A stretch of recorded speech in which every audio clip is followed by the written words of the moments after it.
Hey there, it is me, Tara from Long Story Short. Today I am joined by Rhonda Ashburn and Olivia DiBiase from the AFSA Education Foundation. I'm really excited to talk to them and learn more about their organization and this fabulous program they offer called MoneySKILL. Here at Money Management International, we believe that financial challenges aren't meant to be faced alone, and financial wellness is a journey. On this podcast, we hear stories of people whose lives have been changed by MMI, and we also hear from the dedicated partners helping to make a difference. These stories are unique, personal, and inspiring. Stay tuned. We're sharing each guest's long story short. So, ladies, welcome to the show. Thank you. Thank you. We're happy to be here. I'm happy to have you. Before we jump in and get started, could you tell us just a little bit about yourselves and what you do at the AFSA Education Foundation? Sure. So first, let me thank you. We're so pleased to have this opportunity and excited to share about one of our primary efforts. But let me just share a little bit about my background. So I actually grew up in Oklahoma and moved to the DC area after I graduated from college and had an opportunity to work on Capitol Hill for a short stint and then moved to a career and technical student organization known as Family, Career, and Community Leaders of America now. And that was a wonderful experience to help youth in the leadership development arena. And we also had a financial fitness program. After many years there, I moved to the National Foundation for Credit Counseling. That's actually where I learned about NMI and many of the member agencies that are in this space. And then in the fall of 2016, I was blessed to become the executive director of the AFSA Education Foundation. So we're going to talk about where we spend most of our time with MoneySKILL, but it's just been a wonderful ride, and it's so helpful to have people like Tara and others that help us get the word out. But I'll turn it over to Olivia to share about her background. Thank you, Rhonda. I'm Olivia DiBiase. I'm the Director of Financial Education and Outreach at the AFSA Education Foundation.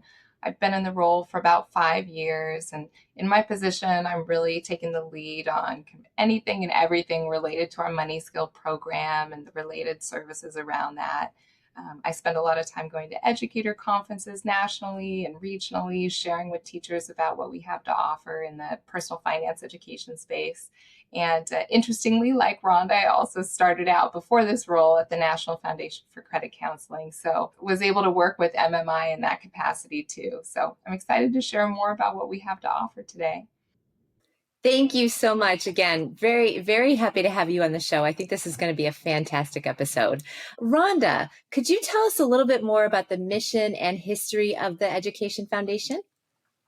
Happy to do that. Actually, this year we're celebrating our 35th anniversary. The foundation started in 1990. And our mission is to educate consumers of all ages. But the part that I like the best about the mission is that it's teaching consumers that there is a what's in it for them piece, so that if they are responsible with their money management skills, there's actually a benefit to that.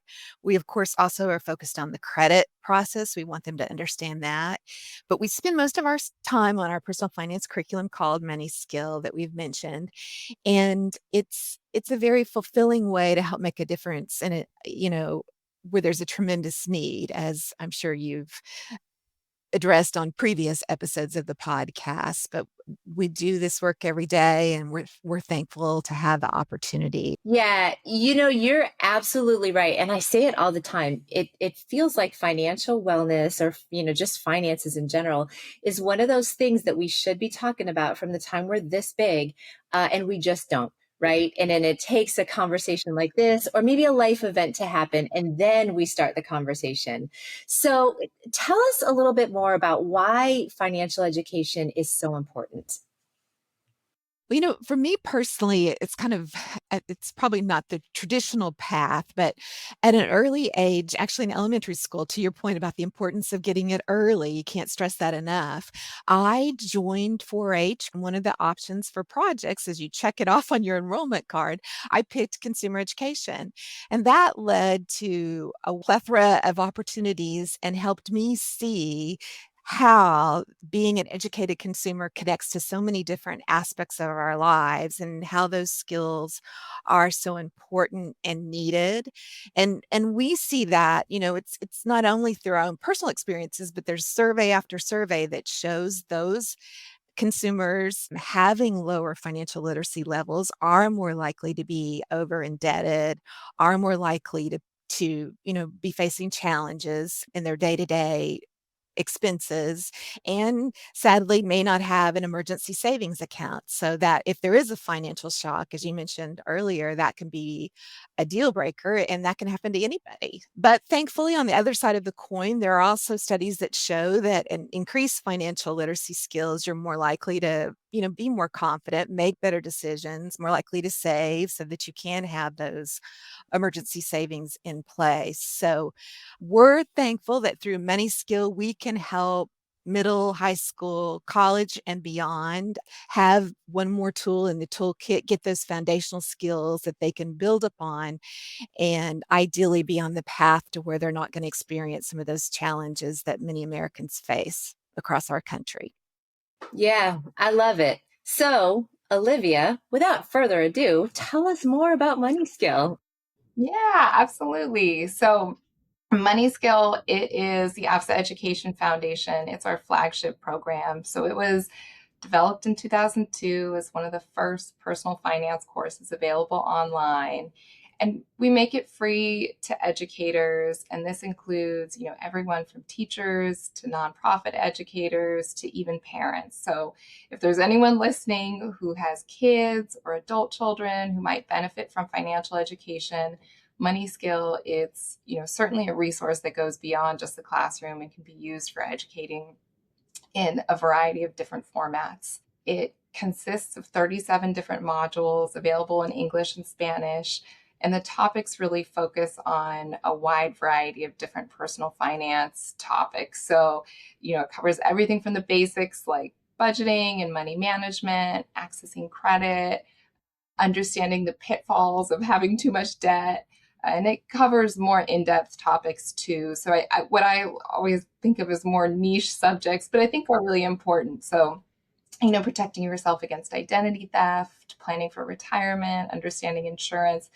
So I won't list all 37, but they really cover the spectrum of different household economic situations. And we've really made a big effort within MoneySKILL to cover a variety of different financial situations and experiences, and offer folks information also on where to go if they need additional financial assistance or support. The course is really designed to be customizable, so educators can build their own classes based on the needs of their students.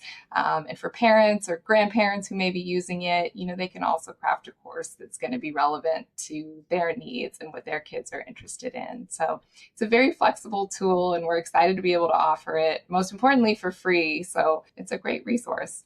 Oh, how great is that? I heard you say educators, grandparents, and it sounds like it's a bit of a train the trainer program. So who exactly uses MoneySkill? How do you access it? What are the benefits? Mm-hmm. Most of our outreach is really directly to educators, to those parents, teachers, professors who are going to be delivering the content. But the end user is, of course, the learner. And so the course is adaptable for different audiences. We have students as young as middle school that are using MoneySkill. We have a subset of modules that are pretty foundational. They don't require as much heavy math skills, but we have, high school students, college students, and even adult learners that are using MoneySkills in different capacities. We have partner organizations that make this available to their customers as a resource just for them to go through on their own for personal finance education.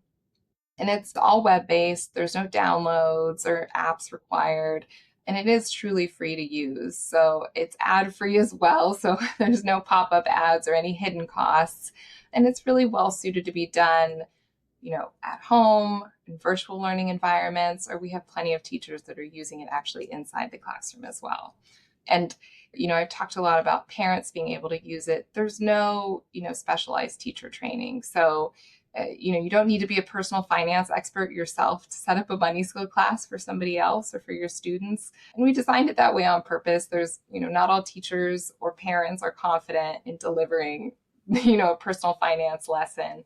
And so we've really made it so that it's plug and play, ready to go out of the box, and something that can be used easily. So, what are some of the other resources or maybe additional resources that are available through the program? At AFSA Education Foundation, we have a number of other resources, I should say free resources, that both support and are in addition to MoneySKILL. So for teachers, we have a teaching guide with over 300 different resources. They're all free, they're all vetted, and they're all aligned with the existing MoneySKILL modules. So if teachers need other calculators, classroom activities, games, articles, name it, to support MoneySKILL, we have that available to them. We have other worksheets and flyers that are available to the general public on our website. It's moneyskill.org, I think is the easiest way to remember it. I will also note we're very excited as well about publishing some classroom-based lesson plans that are going to be supplementing our existing MoneySKILL modules on vehicle financing and ownership. As I mentioned, MoneySKILL, it's a web-based course, and so we hope that by offering these lesson plans, we're giving teachers just one more resource in a different format that they can use in the classroom to support MoneySKILL and personal finance education.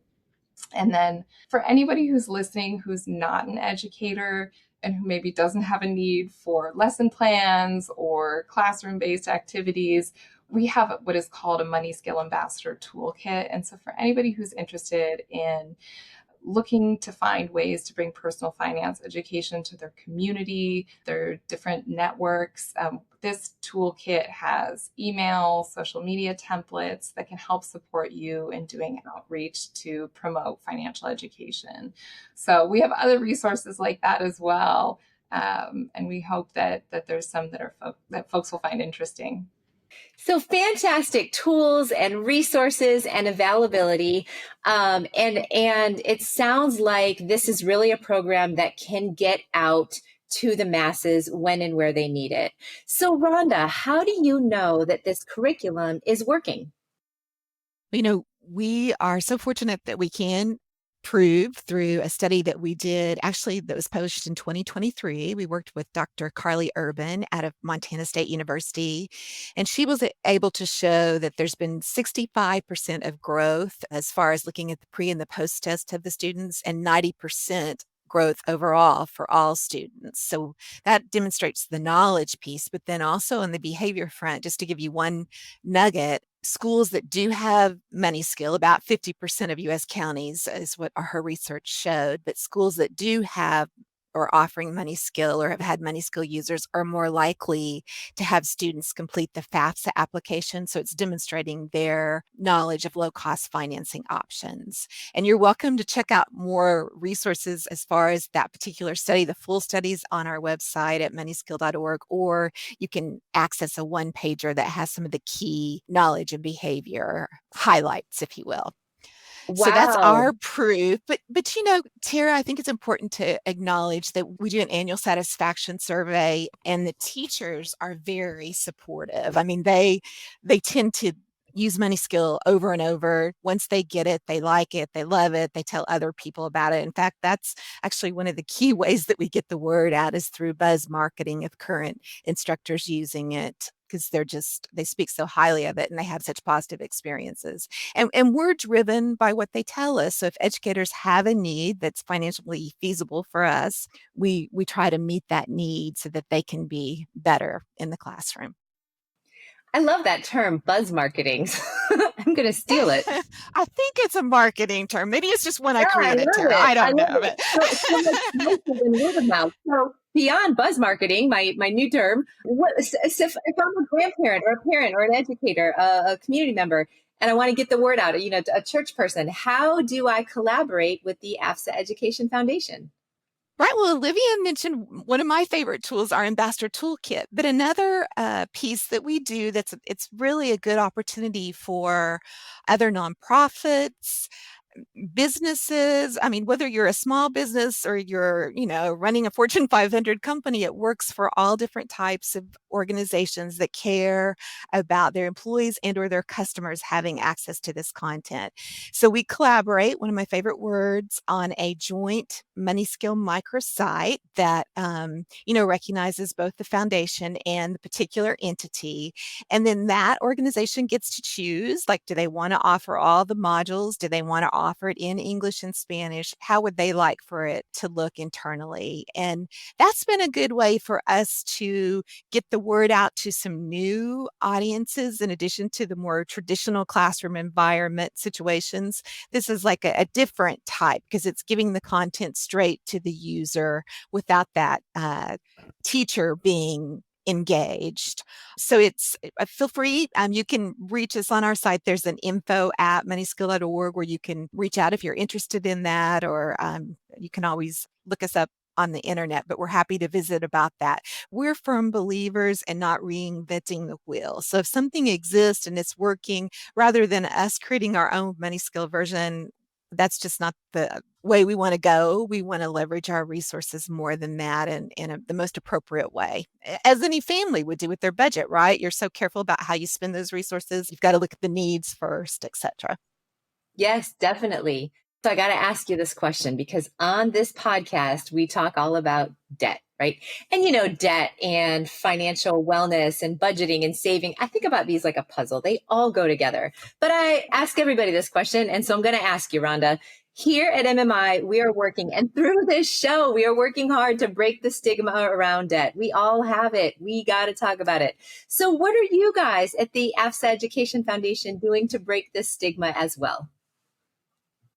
Well, kudos to you all because you're doing a great job. And we feel like through MoneySkill, we're putting the tools in the toolkit, if you will. So students that have got those foundational skills are less likely, based upon the many surveys that we mentioned earlier, less likely to face debt. But we know that the education component is just one of the pieces. I mean, it's to borrow a word from the National Endowment for Financial Education that they've kind of used to describe this overall picture. I mean, it's an ecosystem. So we think that those that are more well-informed in this area are going to be more likely to change the conversation. So it doesn't have to be a shameful thing to have debt. You can feel empowered through programs like MoneySkill and many others that are out there, and the great resources that National Foundation for Credit Counseling agencies like MMI and others offer.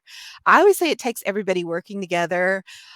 It was a challenging process to get in my role and several, steps in that process. And at one point I was like, can I really make a difference? And then I started thinking, yes, there's so much we have to do in our society to help in this arena, be a part of the solution.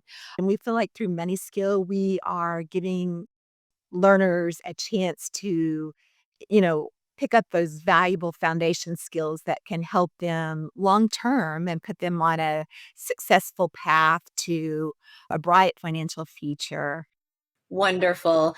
I have loved talking to you ladies so much, and I'm so excited that there is a program out there specifically geared toward middle schoolers, high schoolers, college students, and really trusted guidance for teachers and parents and grandparents to be able to give them those resources. I'm excited about it. So I heard you mention info@moneyskill.org. Remind us of your website one more time. Sure, it's easy to remember, moneyskill.org or AFSAEF.org. Easy peasy, moneyskill.org or info@moneyskill.org. So please, if you have younger folks in your life or you want to get the word out about financial wellness, visit them today. Again, thank you so much. This was such a great conversation. Thank you. We appreciate the opportunity. Yes, thank you so much. Thanks for listening to this episode of Long Story Short, brought to you by Money Management International. To learn more about our work and how we're helping people in all walks of life repay debt, balance their budget, and find lasting financial peace of mind, visit moneymanagement.org.